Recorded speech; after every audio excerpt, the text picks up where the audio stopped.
Bueno, normalmente cuando se habla de un diagnóstico médico, existe como una expectativa de absoluta precisión. Claro, totalmente. O sea, piensa un poco en la ingeniería del cuerpo humano. Digamos, alguien se cae, se fractura un brazo, y pues la radiografía muestra esa línea blanca irregular cruzando el hueso. Ajá. Y el especialista simplemente señala la pantalla y dice, ahí está el problema, es definitivo. Sí, es una certeza muy reconfortante. Digo, nos gusta que los problemas sean visibles, ¿no?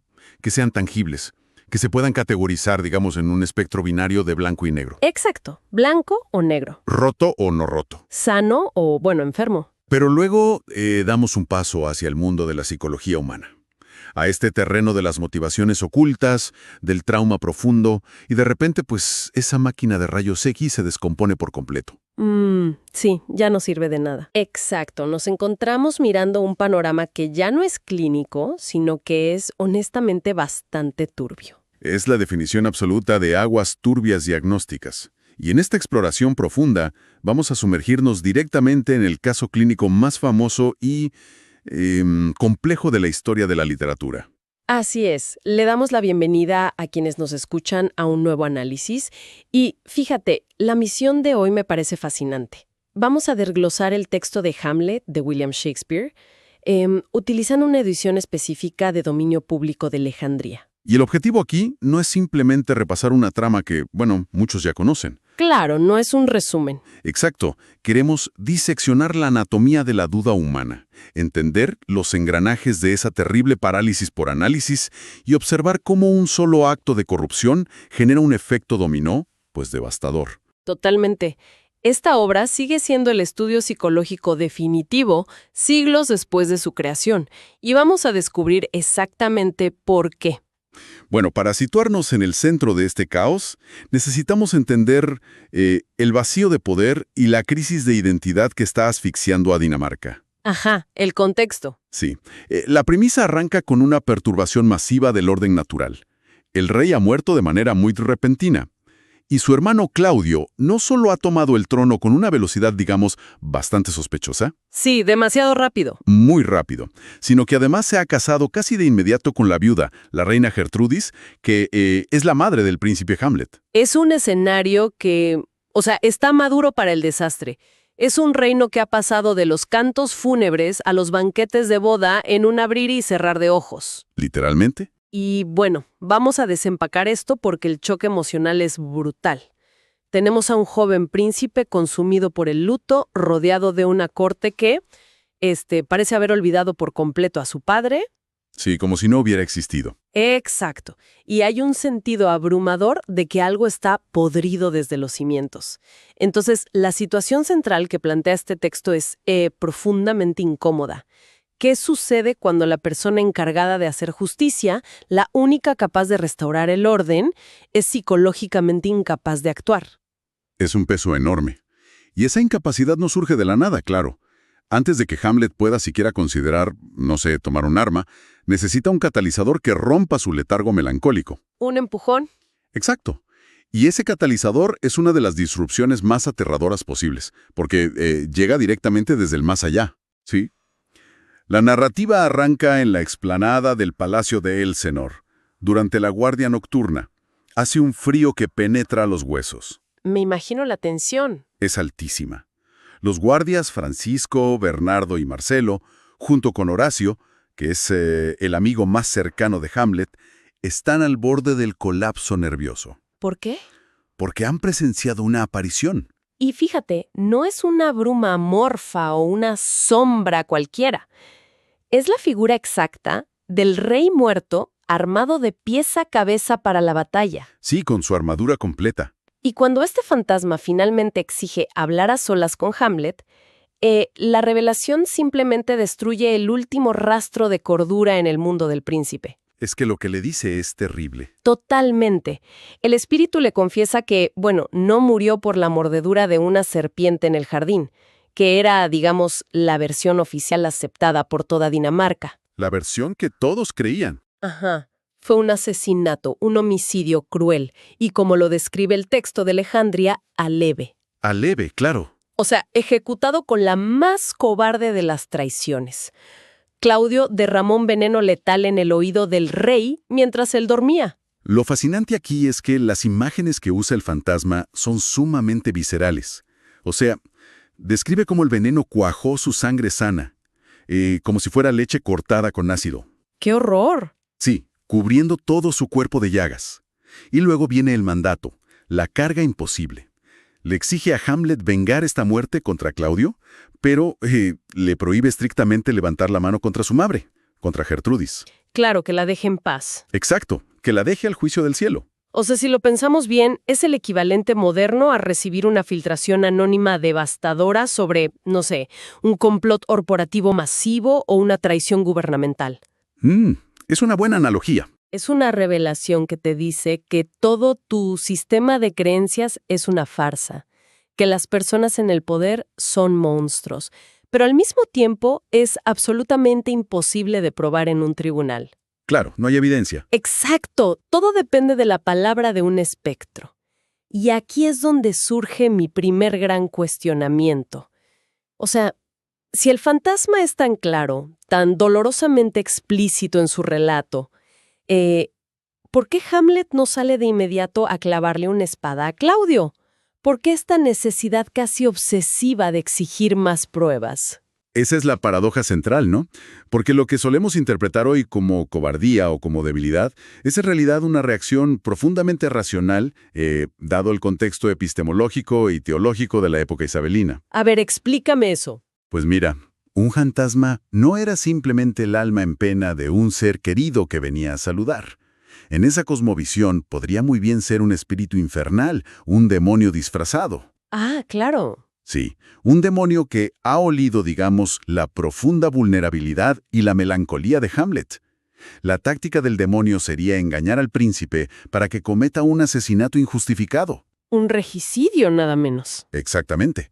Y al hacerlo, Hamlet condenaría su propia alma al infierno para toda la eternidad. Wow, o sea, no estamos hablando solo del terror físico de enfrentarse al rey y a la guardia. Estamos hablando de una parálisis basada en un terror espiritual absoluto. Es una crisis de realidad total. Sí, ¿cómo puedes saber que es verdad cuando tus propios sentidos, tu propia vista, podrían estar siendo manipulados por fuerzas oscuras? Y esa duda teológica es justamente la semilla de todo el conflicto. Es lo que obliga a Hamlet a buscar evidencia empírica. O sea, él no puede derrocar a un rey basándose en una alucinación nocturna. Claro, sería una locura. Y esa búsqueda obsesiva de confirmación marca el verdadero inicio de su laberinto mental y de su inacción física. Necesita ganar tiempo para investigar sin convertirse él mismo en el blanco de Claudio. Y bueno, su mecanismo para ganar ese tiempo es adoptar lo que él mismo llama una actitud extravagante, que es esencialmente fingir locura. Sí, actuar como si hubiera perdido la razón. Ajá. Empieza a vagar por ahí desaliñado, diciendo verdades a medias pero disfrazadas de balbuceos incoherentes. Y Polonio, que es el anciano consejero del rey, cae redondito en la trampa. Se lo cree todo. Todo. Se convence de que el príncipe ha perdido la razón simplemente porque su hija, Ofelia, ha rechazado sus cartas de amor. El problema con esta fachada, y es un problema grave, es que la corte del Sinore es un nido de víboras. Totalmente. O sea, el rey Claudio y la reina Gertrudis no compran esta teoría del mal de amores tan fácilmente. Ellos son mucho más astutos. Son políticos al fin y al cabo. Exacto. Entonces, para verificar qué ocurre realmente en la mente de Hamlet, traen a dos peones, a Ricardo y Guillermo, que, bueno, así se nombran en esta traducción específica de Alejandría. Sí, sus amigos de la infancia. Ajá. El objetivo es que estos amigos se ganen su confianza y le extraigan sus secretos. Pero Hamlet tiene una percepción casi sobrenatural de la hipocresía ajena.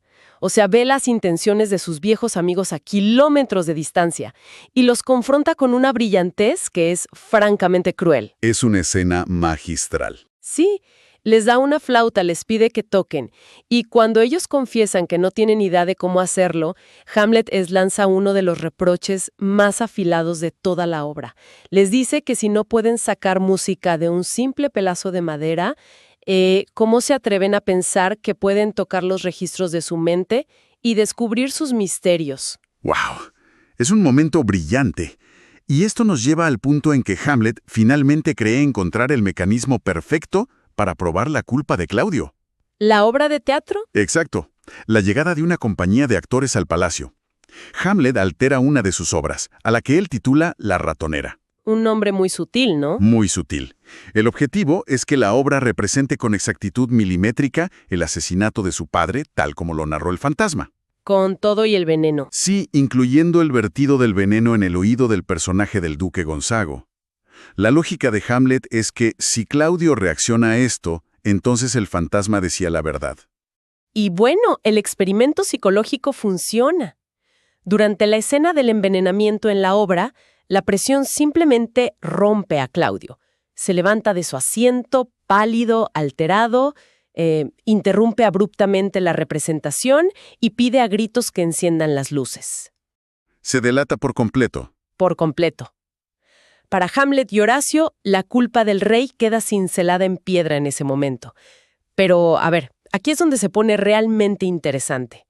Porque yo argumentaría que hay una enorme grieta en toda esta narrativa de la, digamos, brillante estrategia del príncipe. A ver, cuéntame. De hecho, me parece que la táctica de la locura fingida es el acto de autosabotaje más grande de toda la historia. Esa es una lectura fundamental.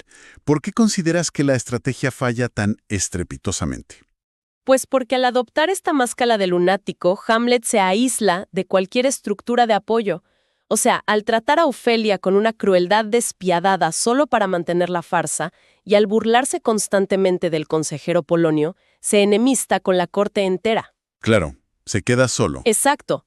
En lugar de investigar desde las sombras, como sería lógico, enciende un reflector gigante sobre sí mismo.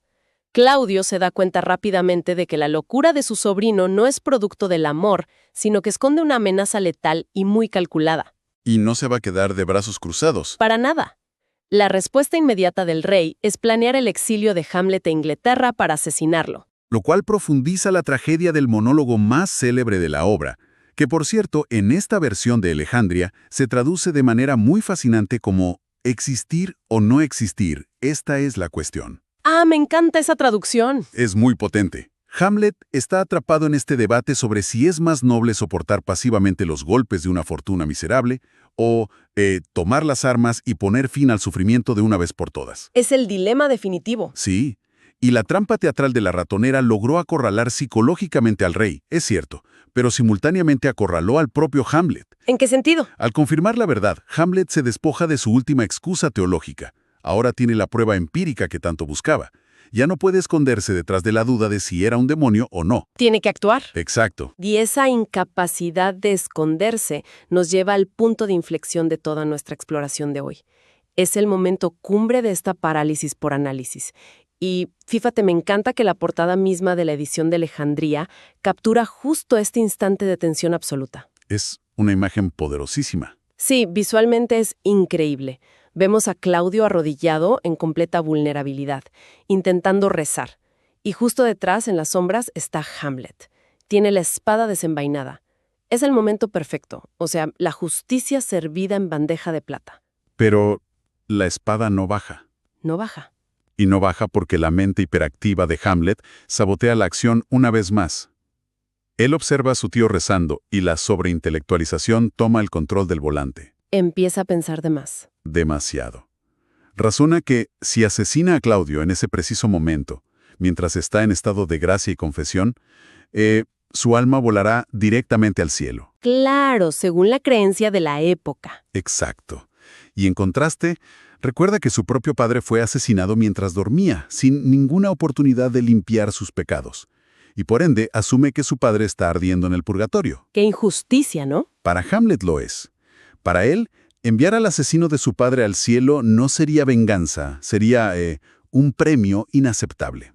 Entonces decide guardar la espada y esperar una oportunidad donde Claudio esté cometiendo un acto pecaminoso, para así asegurar su condena eterna. Es aterrador cómo el deseo de optimizar una decisión nos hace perderla por completo. Totalmente. Es la analogía del gran maestro de ajedrez que tiene la victoria asegurada, pero decide gastar hasta el último segundo del reloj buscando, no sé, la jugada estéticamente perfecta. La más humillante para el rival. Ajá. Y por la inmensa presión del tiempo que él mismo se generó, su mano tiembla, tira el reloj, tira las piezas y pierde la partida por accidente. Es una tragedia autoinfligida. Que la energía reprimida de Hamlet tiene que salir por algún lado, y las consecuencias de no haber matado a Claudio en la capilla estallan apenas unos minutos después en la propia habitación de su madre. Y allí vemos el reverso exacto de su parálisis. O sea, Hamlet está confrontando a la reina Gertrudis con una furia que es incontenible, y de pronto escucha un ruido detrás del gran tapiz que adorna la pared. Alguien los está espiando. Alguien los espía.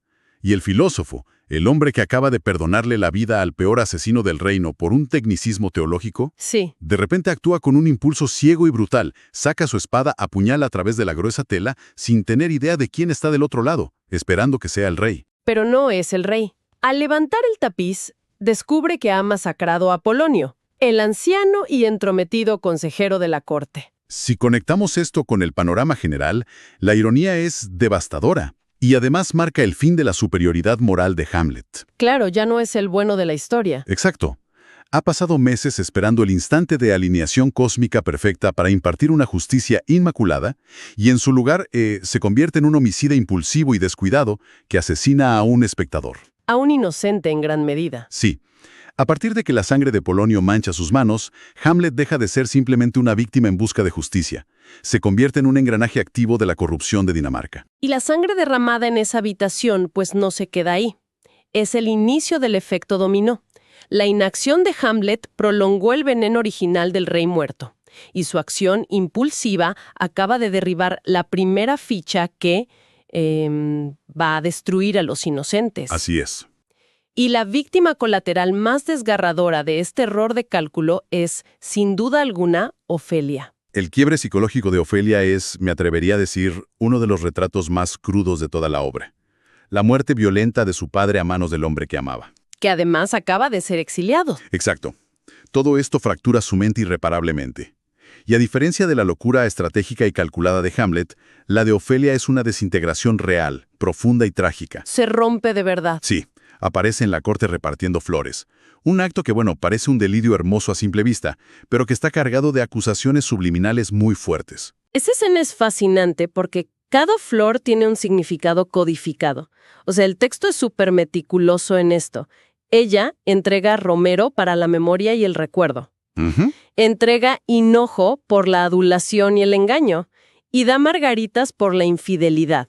Es francamente una mente completamente rota tratando de comunicar un trauma inmenso porque el lenguaje convencional ya no les sirve. Ya no tiene palabras. Y todo este sufrimiento culmina en su muerte solitaria, ¿no?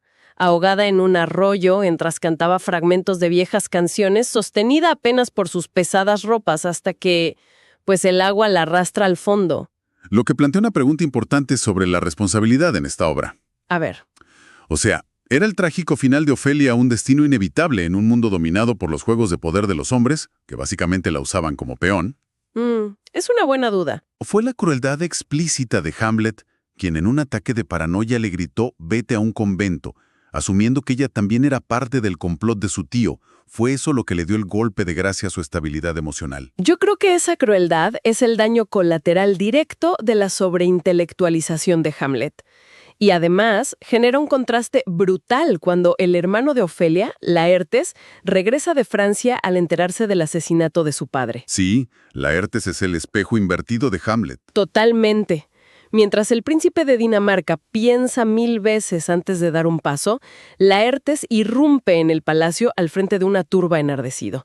Exige el cuerpo de Polonio y está dispuesto a derrocar a Claudio en ese mismo segundo. Sin pensarlo. Es que la psicología de Laertes rechaza cualquier freno ético. Sus palabras son un rechazo directísimo a la filosofía de Hamlet. Él dice literalmente, váyase al infierno la fidelidad. ¡Wow! ¡Qué contraste! Sí, declara que no le importa la condena eterna ni las leyes de este mundo o del otro. Lo único que exige es venganza inmediata. Y Claudio, demostrando su maestría como político manipulador, toma esa furia ciega, la amansa y la redirige como un misil directamente hacia Hamlet. Aprovecha la oportunidad. Exacto. Le propone un duelo de esgrima que parece un deporte amistoso, pero que en realidad esconde una trampa mortal. Nos acercamos al abismo aquí. Todos los hilos de espionaje, de traiciones, las locuras fingidas y las verdaderas, convergen en el enfrentamiento final. Así es. Pero antes de cruzar la puerta hacia esta masacre inevitable, Shakespeare nos obliga a hacer una pausa filosófica en el único lugar donde todos terminamos. El cementerio. El cementerio. La escena de los sepultureros no es solo, digamos, un alivio cómico oscuro, es el núcleo del cambio psicológico final de Hamlet. Es un momento icónico. Sí, el príncipe sostiene en sus manos el cráneo de Yorick, que era el bufón de la corte que lo hacía reír cuando era niño. Y este es un choque visceral con la materialidad de la muerte. Es que Hamlet empieza a rastrear el polvo de la grandeza humana y llega a una conclusión cósmica brutal. Se da cuenta de que hasta el mismísimo Alejandro Magno, tras conquistar el mundo entero, pues murió. Murió como todos. Y se convirtió en polvo. Y ese polvo se hizo lodo, y ese lodo, fíjate, podría estar usándose hoy para tapar el agujero de un barril de cerveza. ¡Qué imagen tan fuerte! Es la comprensión absoluta de que la muerte es el gran igualador. Es la fuerza que borra todos los planes, las angustias y todas esas sobreoptimizaciones que nos paralizan en vida. Y esa revelación, que es profundamente nihilista, paradójicamente libera a Hamlet de su parálisis. Por fin. ¿Sí? Al aceptar que el fin último es el polvo, simplemente pierde el terror a las consecuencias de sus acciones. Por eso, con una frialdad que es escalofriante, le cuenta a Horacio cómo, durante su viaje al exilio, descubrió las cartas del rey que ordenaban su ejecución en Inglaterra. Ah, sí, la trampa de Claudio. Ajá. Y sin un solo gramo de esa duda que lo atormentaba antes, Hamlet falsificó nuevas cartas con el sello real, condenando a muerte a sus viejos amigos, a Ricardo y Guillermo. Y sin darles siquiera tiempo para confesarse, ¿no? Exacto. El filósofo paralizado se ha transformado, pues, en un sobreviviente letal. Y con esa nueva mentalidad fatalista, entramos al salón del trono para el duelo final.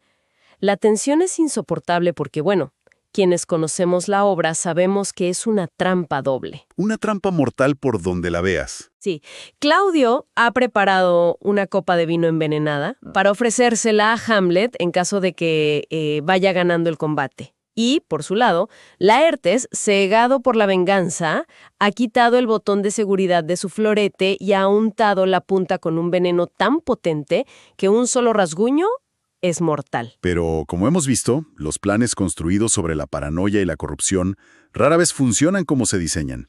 El caos devora a la corte por completo. Se sale de control. Totalmente.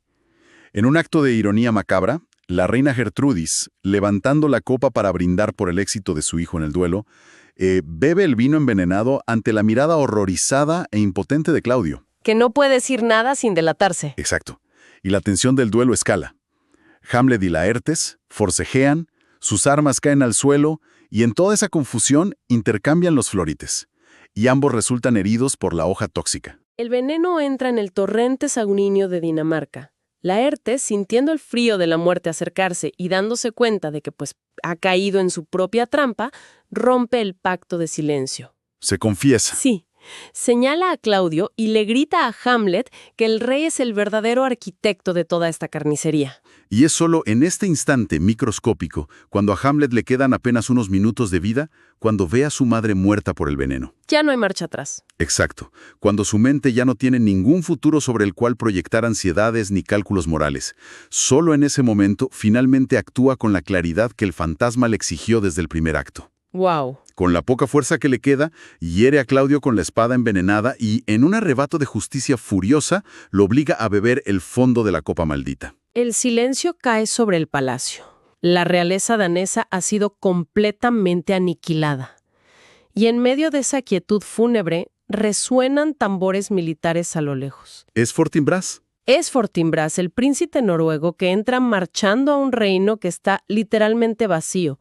El único testigo que queda en pie es el leal Horacio, a quien Hamlet, con su último aliento, le arranca de las manos los restos de la copa envenenada. Le prohíbe suicidarse. Exacto. Le prohíbe morir con él para que alguien pueda contar la verdad de lo que sucedió ahí. Entonces, ¿qué significa todo esto? Pues mira, es un clímax que funciona como una limpieza total del tablero. Como en un corporativo, ¿no? Sí. Desde una perspectiva casi analítica vemos cómo un ecosistema cerrado y corrupto, consumido por las traiciones internas y sobre todo por la falta de acción oportuna, termina destruyéndose a sí mismo. Y deja que un agente externo simplemente entre caminando y reclame el poder sin tener que librar ni una sola batalla. Esa es la justicia poética del final. Claudio muere por sus propias trampas, por la copa y por la espada, y nos deja la cruda lección sobre el efecto del tiempo en los conflictos. Exacto. La inacción prolongada de Hamlet, ese desesperado intento por mantener una pureza moral a través de la duda interminable, pues no salvó ninguna vida. Al contrario, garantizó que cuando la explosión finalmente llegara, el daño colateral fuera absoluto y total. Y esto nos conecta directamente con quienes nos escuchan hoy. Definitivamente. Porque este texto no es solo una obra vieja, es un espejo de nuestra propia psicología moderna. Es muy fácil juzgar al príncipe desde afuera, desde nuestra comodidad, pero la pregunta ineludible es, ¿cuántas veces replicamos ese patrón en nuestras vidas? Uy, un montón de veces. Claro. ¿Cuántas veces evitamos tener esa conversación incómoda con un amigo o pareja, o postergamos una decisión crítica en nuestro trabajo, autoengañándonos con la idea de que, bueno, estamos esperando a que se den las condiciones perfectas? Sí, la famosa falacia del momento ideal. Y el problema es que el tiempo no congela los problemas, el tiempo los pudre, los infecta y los esparce hacia las personas inocentes que nos rodean. La falta de acción es en sí misma una decisión, y a menudo tiene consecuencias catastróficas. Totalmente de acuerdo. Y bueno, para concluir esta exploración me gustaría proponer un experimento mental sobre el final de la obra, algo que rara vez se cuestiona o se discute en las aulas. A ver, soy todo oídos. Todo el legado de esta tragedia, la verdad histórica, descansa sobre los hombros de Horacio. Él es el sobreviviente designado por Hamlet. Ajá, el que se queda a contar la historia. Pero imaginemos por un segundo, ¿qué hubiera sucedido si Horacio hubiera logrado beber el veneno esa noche, muriendo junto a su amigo? Uf, ese es un escenario profundamente perturbador. O sea, si Horacio muere, no hay absolutamente nadie vivo para contar la historia del fantasma ni de la traición original en el jardín. Exactamente.